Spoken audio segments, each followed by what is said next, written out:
Vous voilà donc maintenant sur la deuxième face du disque, et c'est normal puisque vous venez de le retourner, et que de l'autre côté, il y avait la première. Bien. Cette seconde face vous réserve une surprise, car elle est consacrée à la culture. Oui, je devine votre réaction. Vous dites, qu'est-ce qu'il vient nous raconter avec sa culture? Biro, c'est synonyme de rigolo, et nous, on veut rire. Alors là, je vous arrête tout de suite parce que on peut très bien s'instruire tout en se distrayant. Il n'est pas question pour moi, je vous rassure tout de suite, de vous étouffer sous mon érudition, mais enfin, il y a un certain nombre de choses que je peux vous enseigner comme ça en passant, et vous allez apprendre sans même vous en rendre compte. Mais d'abord, je vous propose de suivre une très belle œuvre littéraire.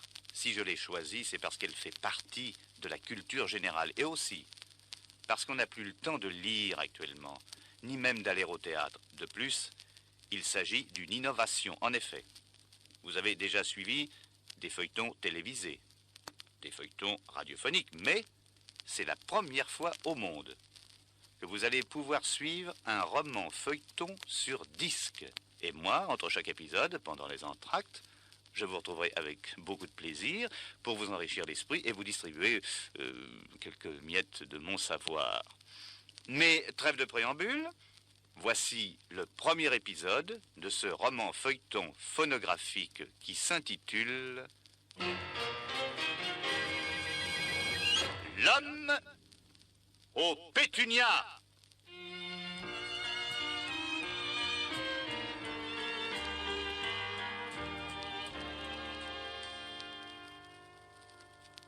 Au début du siècle, dans ce Paris élégant et frivole, qui ne songeait qu'à son plaisir, un homme se faisait particulièrement remarquer par son élégance, son charme et ses folies.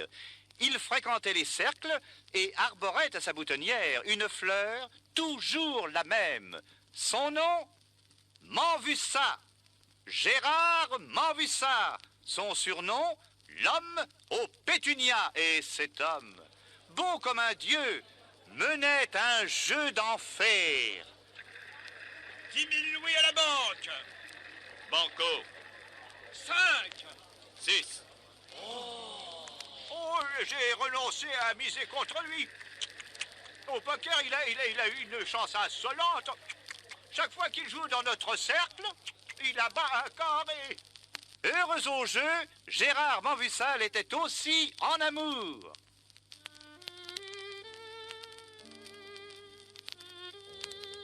Qui c'est mon gros nounours sans sucre?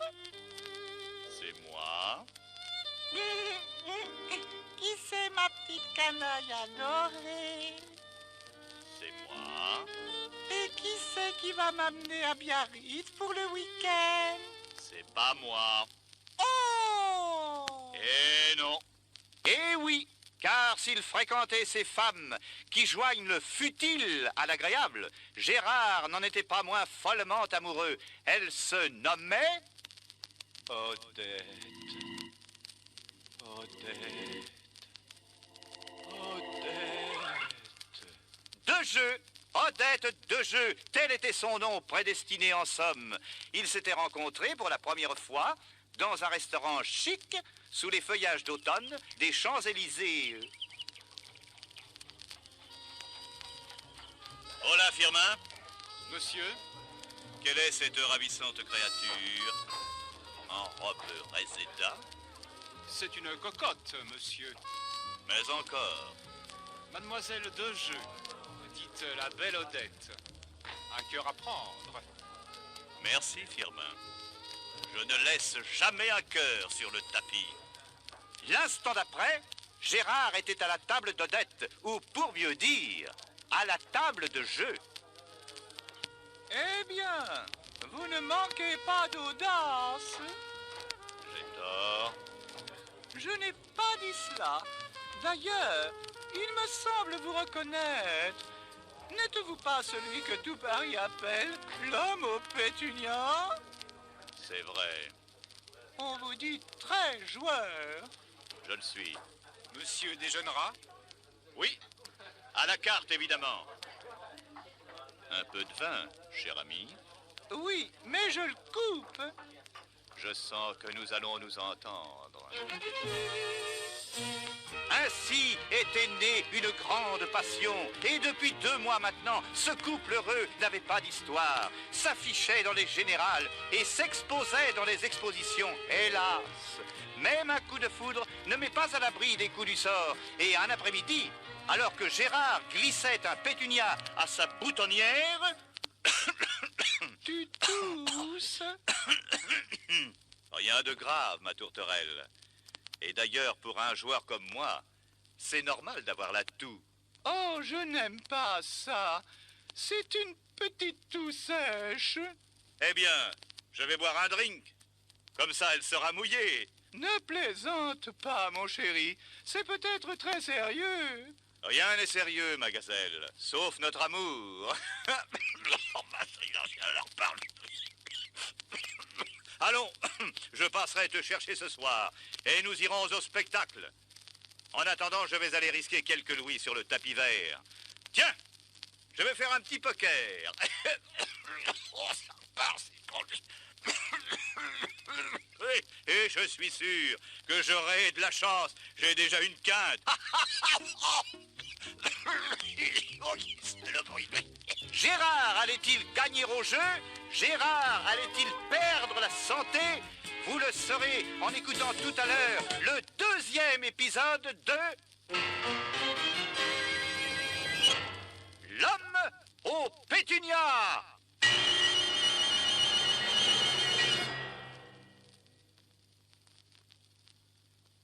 Voici donc le premier entracte. Et comme je vous l'avais promis, nous allons en profiter pour vous cultiver un peu. Non, surtout, je vous en supplie, ne me dites pas merci. Vous savez, quand on a la chance de posséder un cerveau comme le mien qui doit faire,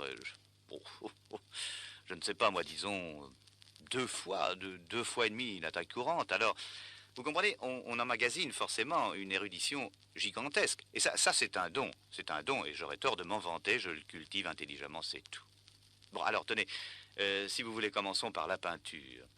Dans ce domaine-là, je peux vous faire une révélation surprenante sur Léonard de Vinci. Vous ignorez certainement que jusqu'à l'âge de 15 ans, Vinci s'était spécialisé dans des œuvres qui représentaient uniquement des crustacés. Et, voyez-vous, à cette époque-là, on appelait ces toiles les homards de Vinci. Vous voyez que c'est bon de s'instruire. Mais je n'ai pas fini de vous surprendre. Tenez, autre chose. Est-ce que vous savez qu'à l'âge de la pierre, il existait déjà des moyens de locomotion? Mais c'est pourtant vrai, vous savez.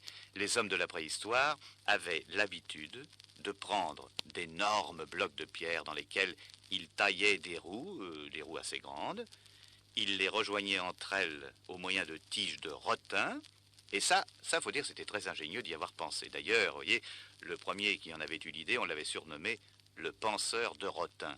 Alors, à cette machine, ils ajoutaient de petites pierres plates sur lesquelles ils appuyaient les pieds, un peu comme nos pédales modernes, si vous voulez. Et ils appelaient ça le vélo silex. Bon, eh bien, voyez, à ceux qui l'ignoraient, on ne peut pas jeter la pierre. Mais vous, maintenant que vous le savez, j'espère que c'est enregistré, que c'est, que c'est gravé dans le caillou. Je peux vous parler également de... Ah, c'est la fin de l'entracte. Alors, regagnez vite votre fauteuil pour écouter la suite du feuilleton, et moi, je vous retrouverai tout à l'heure, c'est-à-dire au 2e entracte. À tout à l'heure.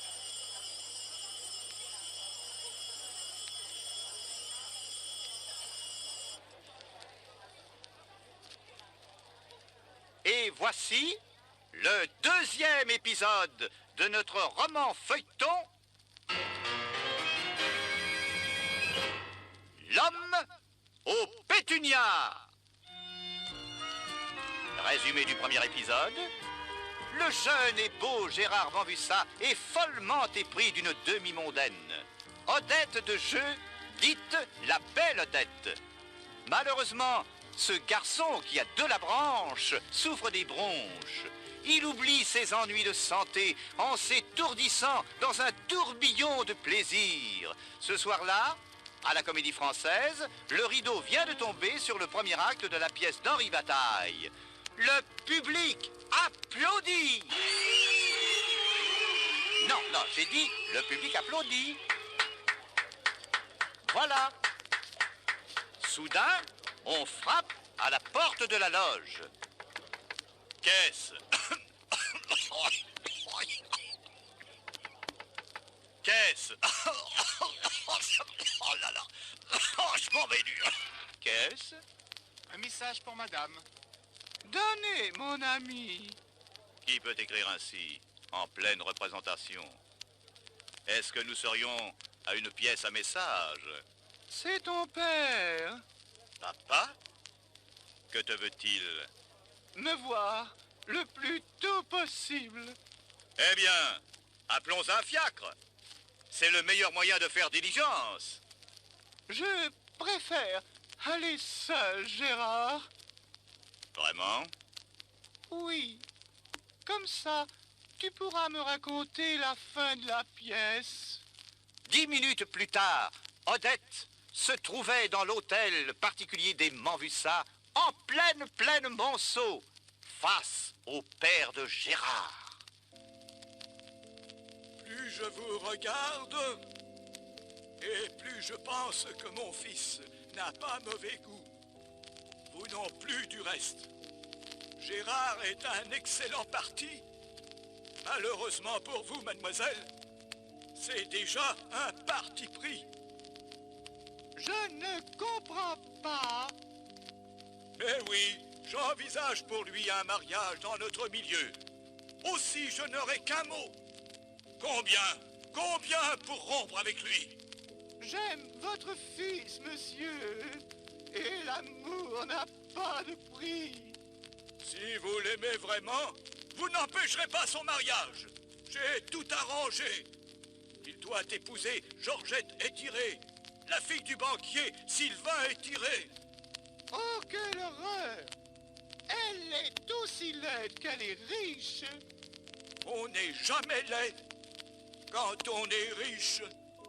L'argent, l'argent, l'argent. Voilà donc le motif de cette union.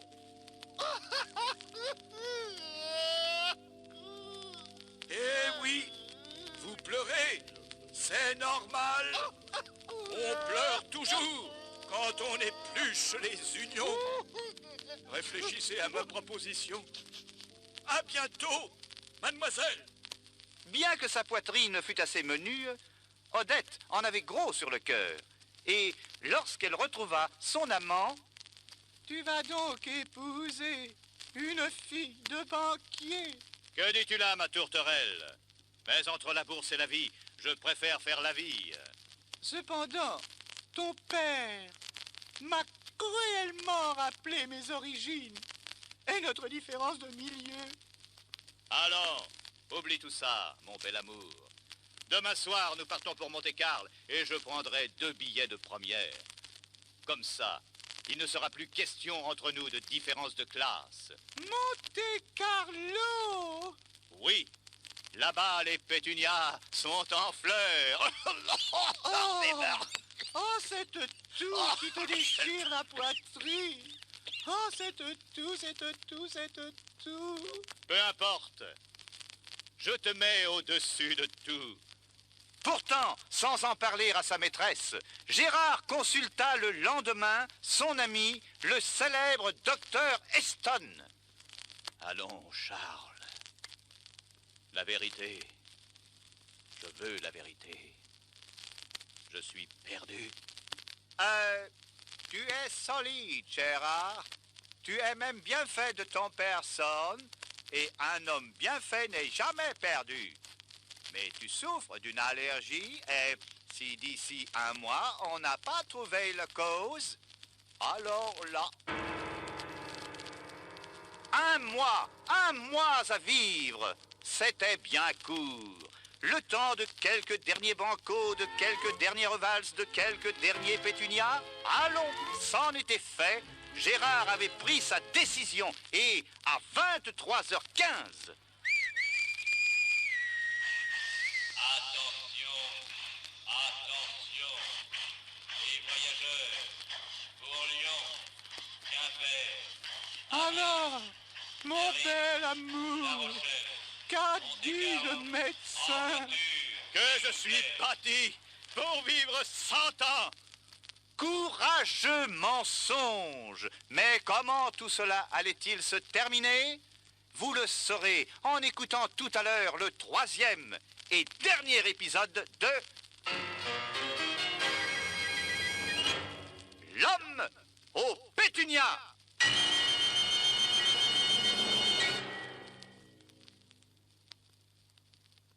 Heureux de vous retrouver. Eh bien, maintenant, je vais profiter de ce 2e et dernier entracte, d'ailleurs, pour parfaire votre culture générale, et je suis heureux de pouvoir vous rendre ce petit service.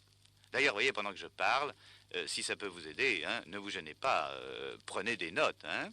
Bon, parlons littérature. Eh bien, après avoir compulsé énormément d'ouvrages, je ne vous le cache pas, j'ai fait une constatation sur Madame de Sévigné.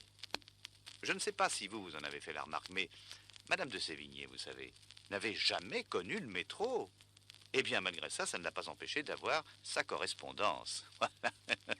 Voilà, vous voyez, c'est une petite chose, bien sûr, mais enfin, c'est le genre de déduction qu'on arrive à faire par soi-même, à force d'études, de recherches. Oh, je ne prétends pas que ça mérite la médaille des arts et lettres, pas du tout. Mais, malgré tout, vous voyez, c'est une contribution à la connaissance de la littérature. Bon, alors maintenant, autre chose de tout à fait différent, puisque ça concerne les animaux.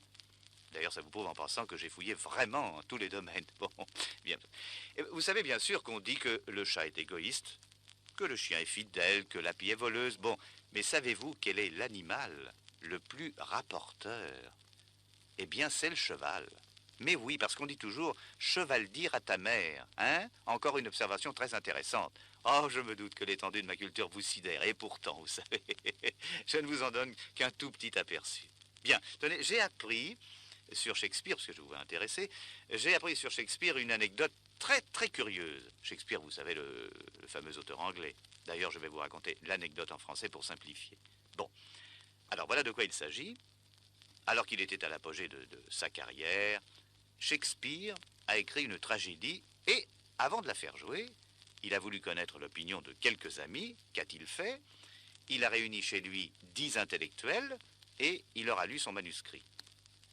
À la fin, il guettait leur réaction et il faut dire qu'elle n'était pas très, très, très encourageante. Aucun des 10 n'avait applaudi, ni même apprécié. Alors Shakespeare, qui était très vexé, dévisagea ses 10 amis et leur dit d'un ton méprisant: « J'ai vraiment Lady Macbeth devant moi. » Eh oui, Lady Macbeth, hein? Ça a l'air d'un calembour, bien sûr, mais en réalité, c'est historique. Et c'est comme ça que lui est venu le titre de sa célèbre tragédie. Ah, que c'est dommage, ça sonne que c'est dommage. J'avais encore des quantités de choses à vous dire, mais enfin, je pense vous avoir été utile en vous permettant d'étendre votre culture, hein? Vous êtes bien d'accord avec moi, entre nous? On n'en sait jamais trop, mais enfin, c'est vrai, il est temps pour tout. Alors je vous laisse écouter la fin de votre roman feuilleton.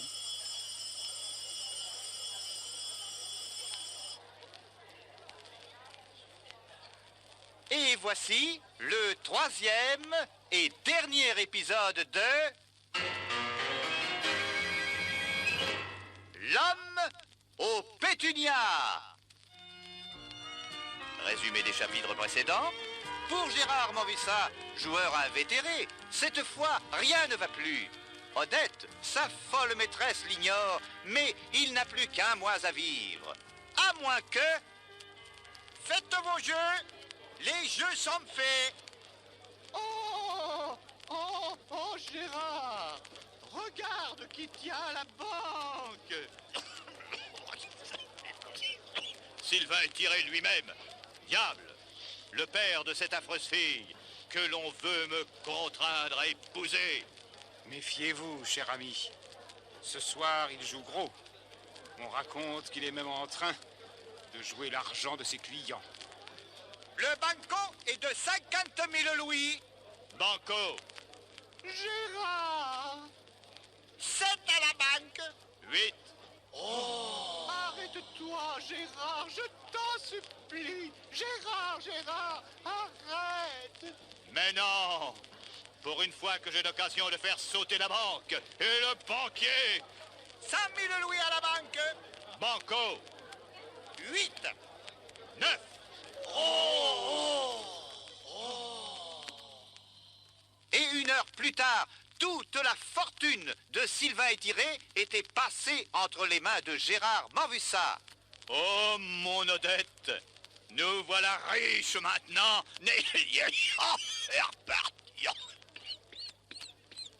Oh, très riches. Nous n'arriverons certainement jamais à dépenser cette fortune en un mois. En un mois, qu'entends-je, mon doux amour? En un mois, que veux-tu dire? Rien. Rien. Alexis, Monsieur, du champagne et des pétunias pour tout le monde. pour tout le monde, monsieur, Eh bien oui, pourquoi? c'est qu'il y a des personnes qui ne supportent pas cette fleur-là, monsieur. Quoi? Eh oui, tenez, ma femme, par exemple, ça la fait tousser.